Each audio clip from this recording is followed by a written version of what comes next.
Have you ever stepped into the shower and suddenly remembered something you forgot all day? An unread message you never replied to, a small task you kept postponing, or a surprisingly good idea that appears out of nowhere? It feels like the water flips a secret switch in your brain.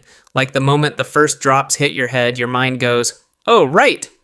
and pulls up something that was invisible for hours. But it isn't magic, and the shower doesn't make you smarter. It creates the perfect conditions for remembering. Fewer distractions, strong routine cues, and a gentle in-between focus state where your body is busy but your mind has enough space to wander. To see why that matters, think about the rest of your day. Your attention is constantly being grabbed by notifications, by scrolling, by tiny decisions, by people talking, by switching between tasks. So even if your brain tries to surface a memory, it often gets interrupted before it becomes clear, like a thought that starts to form and then gets cut off mid-sentence. In the shower, most of that disappears. You're not choosing between 10 tabs, you're not reacting to pings, you're following a simple routine, and that routine is predictable enough that your mind can finally breathe. And it's not only showers, people get the same effect while walking, driving a familiar route, cleaning, washing dishes, or doing any easy repetitive task, because those activities are busy but not demanding, meaning they reduce overthinking without fully consuming your attention, so your brain can quietly connect dots behind the scenes. Here's the key idea. Your brain stores memories with context, not like neat folders on a computer, but like a messy web of connections tied to where you were, what you smelled, what you heard, what you were looking at, how your body felt, and what mood you were in. These details act like retrieval cues, keys that help your brain unlock a memory when the situation feels similar. That's why you can struggle to remember a name all day, then suddenly remember it the moment you walk into a certain place, hear a certain sound, or smell something familiar. Your brain isn't searching in a straight line, it's waiting for the right cue to light up the right path in the web. The shower is basically a cue machine. The sound of running water is consistent, the warmth and steam are consistent, the routine is repeated again and again, and even the smell of shampoo can become a powerful trigger. While the visual world becomes simpler, no feed, no bright app icons, no rapid choices, so your brain has room to pull up thoughts that were waiting quietly in the background. It's like stepping out of a crowded, noisy street into a quiet room where you can finally hear a small ticking sound. That background pressure often comes from unfinished tasks, and psychologists have a classic idea for this. Unfinished things stay active in your mind more than finished ones, often called the Zeigarnik effect. An unfinished task is like an open tab that keeps running even when you're not looking at it, using a little bit of mental energy, creating a tiny sense of not done yet. Think about how many open loops you carry. A message you meant to reply to, a chore you keep saying later, a decision you keep avoiding, an email you keep drafting in your head, a conversation you keep replaying, a promise you haven't followed through on. Your brain keeps these loops alive because, from its point of view, unfinished usually means important, and important things shouldn't be lost. During a busy day, those loops are still there, but they get buried under noise. Meetings, school, work, social media, interruptions, multitasking. Your mind is pulled in so many directions that you don't notice the loop clearly, you just feel a vague tension. In the shower, the noise drops, and when everything gets quieter, the open loop gets louder, because there's finally empty space for the thought to rise to the surface. That's why people suddenly remember, "I never replied," or "I forgot to do that," or "I should send that file," right in the middle of shampooing their hair. And this explains something useful. Closing a loop feels good not because the task itself was huge, but because your brain can stop holding it. When you finally reply, finish the chore, or even just write the task down somewhere you trust, the loop stops chasing you. One mental tab closes and your attention feels lighter. But places do something even stranger. When you move from one location to another, especially through a doorway, your brain often marks an event boundary, like a scene change in a movie. And that's one reason you can walk into a room and instantly forget why you came.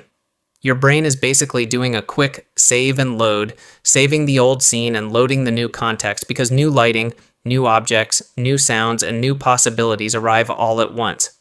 That context switch can temporarily block the old task, which is why you might walk into the kitchen for water and end up staring at the fridge like your brain rebooted. But here's the twist.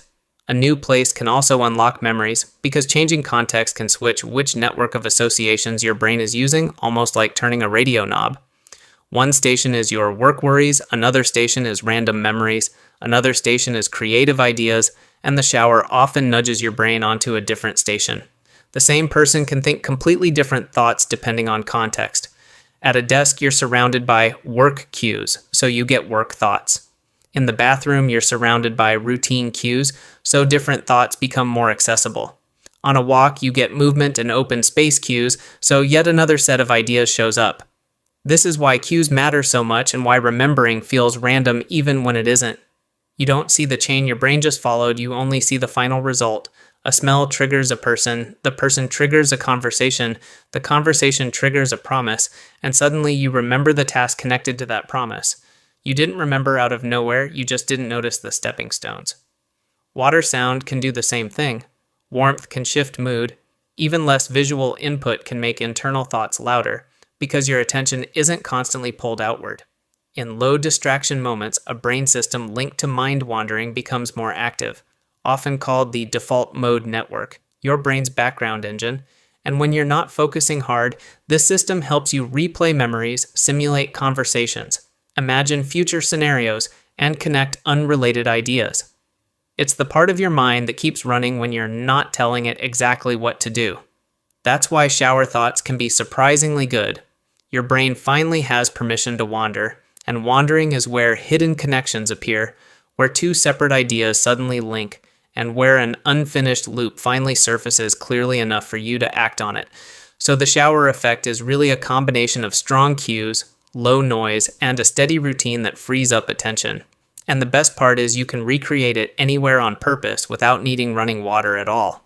First, use a cue object. Pick one small object you only use when you want to think, like a specific pen, coin, or rubber band, and make it your thinking trigger, because repetition teaches your brain that this cue means switch to idea mode. Second, use a cue sound. Play the same neutral sound when you want ideas, like rain ambience or soft noise, and avoid loud music with lyrics, because lyrics steal attention. The goal isn't entertainment, it's a consistent, low distraction background that tells your brain it's safe to wander. Third, use a cue place. Pick one chair, one corner, one small spot that you only use for quiet thinking, and keep it simple. No doom scrolling there, so your brain learns the association faster. And this one is huge. Write down your open loops. Keep a simple, unfinished list on paper, because your brain relaxes when it trusts that nothing important will be lost. External memory reduces mental noise, and less noise means more room for useful thoughts to rise. If you want a quick version, try a 60-second low-noise walk. No phone, no music, no scrolling, just 1 minute of moving and letting your mind roam. Many people get the same shower thought effect during that minute because the brain loves gentle rhythm and low interruption. Now try a simple experiment today to prove this to yourself.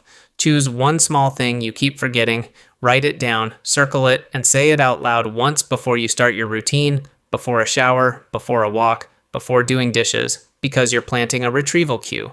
You're telling your brain what to listen for, and cues are what memory listens to. Then, when the thought returns, capture it immediately, write it down or set a reminder, because the shower effect is great at surfacing thoughts, but it won't hold them for you if you don't capture them. Showers don't create intelligence, they create conditions: less noise, consistent cues, steady routine, and soft attention. And that's why you suddenly remember things under running water. If you want, the next video can be about why time feels faster as you get older, or why nights feel scarier than they should, and I'm curious. When do you get your best shower thoughts? In the shower, on a walk, late at night, or while doing something repetitive? Tell me in the comments.